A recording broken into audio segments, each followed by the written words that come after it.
আজকে আমরা ফটোশপের আরেকটা টিউটোরিয়াল ভিডিও দেখব, যেখানে আমাদের সিলটা ব্ল্যাক অ্যান্ড হোয়াইট আছে, এটাকে আমরা কালারফুল সিল করব। এবং এই যে পেজটার যে ব্যাকগ্রাউন্ড যে ইয়েটা আছে, কালারটা আছে, সেটাকে আমরা ফুললি রিমুভ করে আমরা ঠিক এভাবে সাদা বানাতে চেষ্টা করব। তো শুরু করা যাক তাহলে।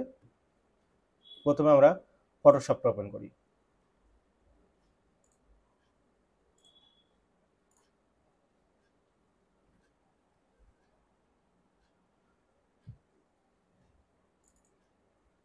ওকে, প্রথমে আমরা সিলেক্ট অপশানে ক্লিক করব উপর থেকে, এবং এখানে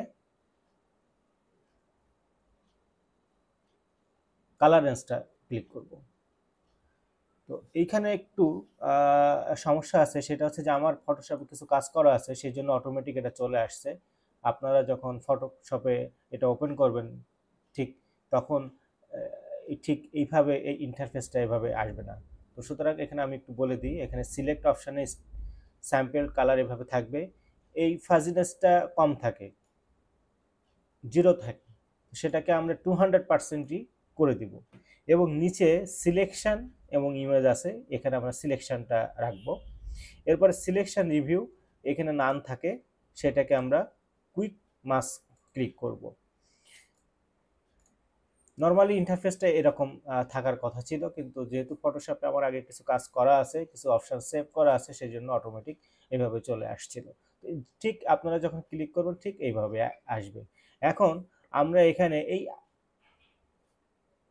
আই ড্রপার টুলটাকে সিলেক্ট করব এবং ঠিক এইখানে ক্লিক করব।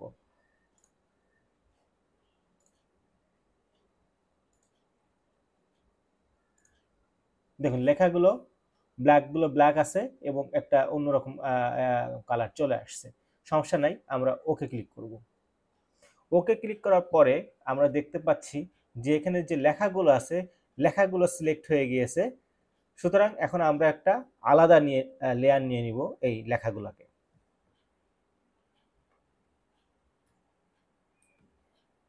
তো আমরা আলাদা একটা লেয়ার করতে গেলে ঠিক আমরা এইখানে যে ডান পাশে যে লেয়ার আছে, এখানে রাইট বটন ক্লিক করে ডুপ্লিকেট লেয়ার সিলেক্ট করতে পারবো, অথবা আমরা কন্ট্রোল জে চাপলে অটোমেটিক লেয়ার একটা ক্রিয়েট হয়ে যাবে। তো আমরা শর্টকাটের জন্য কন্ট্রোল জে ক্লিক করি। কন্ট্রোল জে প্রেস করলেই আমাদের আরেকটা লেয়ার অটোমেটিক তৈরি হয়ে গেছে। এখন আমরা এই ব্যাকগ্রাউন্ড লেয়ারটাকে সিলেক্ট করব। সিলেক্ট করার পরে কিবোর্ড থেকে কন্ট্রোল প্লাস ব্যাক স্পেসকে আমরা ক্লিক করব।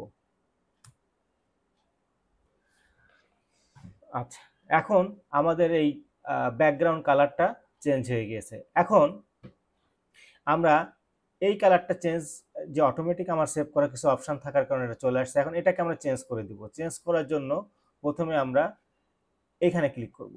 ক্লিক করার পরে আমরা ব্যাকগ্রাউন্ডটাকে সাদা করতে চাই, এইখানে আমরা সাদা অপশন ক্লিক করব, হোয়াইট, দেন আমরা ওকে করব। তারপরে কিবোর্ড থেকে control plus back space click করব। ক্লিক করলে আমাদের এটা সাদা হয়ে গেছে। এভাবে আমরা ব্যাকগ্রাউন্ডটাকে আমরা সাদা বিভিন্ন কালারেও পরিবর্তন করতে পারি। তো আমরা সাদা করেছি, এখন আবার আমি চেঞ্জ করতে চাচ্ছি, তো আবার আমি এখানে ক্লিক করব। ক্লিক করার পরে এখন মনে করেন যে আমি হলুদ করতে চাচ্ছি, এই হলুদ ক্লিক করলাম, হলুদ এই অপশনটা নিলাম, ওকে দিলাম এবং কন্ট্রোল ব্যাক স্পেস ক্লিক করলাম। দেখুন ব্যাকগ্রাউন্ড কিন্তু চেঞ্জ হয়ে গিয়েছে। এভাবে আমাদের যেটা খুশি মন চায় আমরা ব্যাকগ্রাউন্ডটা চেঞ্জ করতে পারবো। এখন এই ভিতরে যে লেখাগুলো আছে, এই লেখাগুলোর কালারটাও আমরা চেঞ্জ করতে পারবো। সেজন্য আমরা লেয়ার অপশানে ক্লিক করব। ক্লিক করার পরে নিচে এখানে একটা অপশান আছে, দেখেন অ্যাড এ লেয়ার স্টাইল, আমরা এখানে ক্লিক করব। ক্লিক করার পরে এইখানে কালার ওভারপ্লেতে আমরা ক্লিক করব। কালার ওভারপ্লেতে এখন যদি আমরা এই লেখাগুলোর কালারকে চেঞ্জ করতে চাই, তাহলে আমরা এইখানে ক্লিক করব। ক্লিক করার পরে এখন যদি লেখাগুলোর কালার আমি নীল করতে চাই, তো নীলে ক্লিক করব। দেখুন সব ব্লু হয়ে গেছে। আমি যদি অন্য কালার করতে চাই, সেটাও হয়ে যাচ্ছে। আমি মানে মোটামুটি এখান থেকে আমরা যে কালার খুশি সেই কালার করতে পারবো। তাহলে আমরা কি দেখলাম যে ব্যাকগ্রাউন্ড কালারটা আমরা যে কোনো কিছু চেঞ্জ করতে পারি, এবং যে লেখাটা আছে লেখাটার কালারটাও আমরা বিভিন্ন রকম ভাবে চেঞ্জ করতে পারি। তো আমরা এখন লেখাটাকে ব্ল্যাক করে দিব আবার।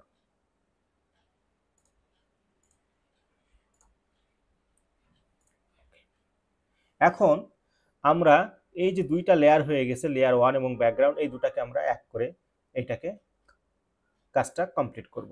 এটার জন্য আমরা কিবোর্ড থেকে control plus shift plus E press করব। Control plus shift plus E, দেখুন আমাদের লেয়ার দুটো জয়েন্ট হয়ে গেছে। ওকে, আমাদের এখন এটার কাজ শেষ। এখন আমরা এই ব্ল্যাক অ্যান্ড হোয়াইট সিলকে আমরা কালারফুল সিল করব। এটার জন্য প্রথমে আমরা এই লেয়ারটাকে আমরা আর একটা ডুপ্লিকেট লেয়ার করব, এর জন্য কন্ট্রোল জে প্রেস করব। ওকে, আমাদের আর একটা লেয়ার কিন্তু তৈরি হয়ে গিয়েছে। এখন আমরা এই যে নিচে এখান থেকে ক্রিয়েট নিউ আর অ্যাডজাস্টমেন্ট লেয়ার, আমরা এখানে ক্লিক করব। করার পরে এখানে কালার ব্যালেন্সে আমরা ক্লিক করব। কালার ব্যালেন্সে ক্লিক করার পরে এখানে আমরা ব্লুটাকে বাড়িয়ে দিব, মেজেন্ডাকে বাড়িয়ে দিব, এবং সায়ানকে এখানে রেডটাকে আমরা বাড়িয়ে দিব। দেখুন মোটামুটি আমাদের সিলের কালার চলে আসছে। এখন এমতো অবস্থায় আমরা কন্ট্রোল প্লাস আই প্রেস করব। এখন কিন্তু সবগুলো ব্ল্যাক অ্যান্ড হোয়াইট হয়ে গেছে। এখন আমরা কি করব, ব্রাশ টুলকে ক্লিক করব। করার পরে আমরা রাইট হ্যান্ড সাইড যে ইয়েটা আছে, রাইট বাটন যে আছে কিবোর্ডে, সেটাকে আমরা চাপলে এটা কার্সারটা বড় হয় এবং ছোট হয়। তো আমরা একটু বড় করব এবং এখানে ক্লিক করব। দেখুন কালার চেঞ্জ হয়ে যাচ্ছে।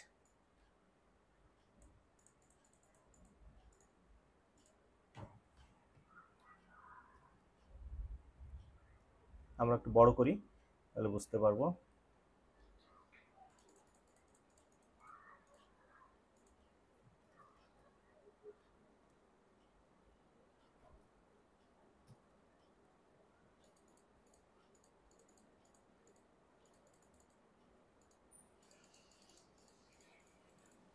এভাবে আমরা কালারটাকে চেঞ্জ করে দিচ্ছি।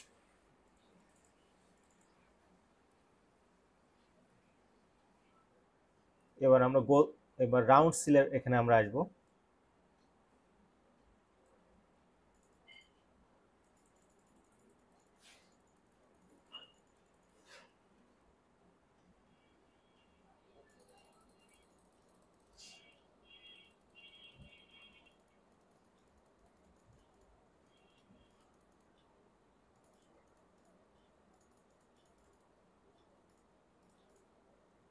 এটাকে সুন্দরভাবে করতে হবে।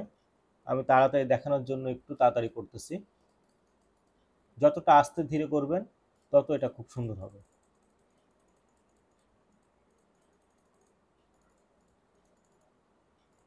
মোটামুটি আমাদের হয়ে গিয়েছে। এখন আমরা যদি দেখি তাহলে সিলটা কালারফুল হয়ে গিয়েছে।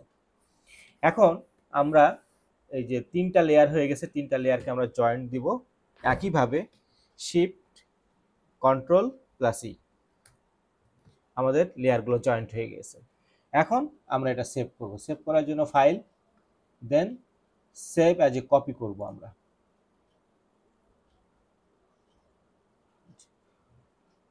কপি করার জন্য আমরা নাম দিলাম একটা ফাইলের, এটা দিলাম 0009। আমরা এটাকে জেপিজি ফরম্যাটে নিতে পারি, পিডিএফ ফরম্যাটে নিতে পারি, পিএনজি ফরম্যাটে নিতে পারি, যেটা আপনাদের ভালো লাগে। আমরা পিএনজি ফরম্যাট নিলাম, কোনো সমস্যা নাই। আমরা এবার সেভ দিলাম।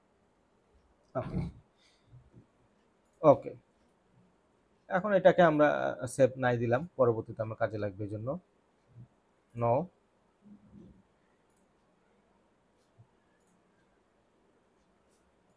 তো আমরা যে ফাইলটা সেভ হয়েছে সেটা আমরা একটু দেখে আসি কি পরিস্থিতি।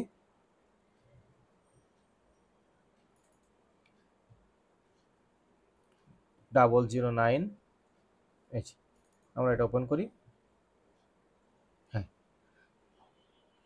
তো এই হচ্ছে টোটাল ভিডিওটা। আশা করি এটা আপনাদের ভালো লাগবে।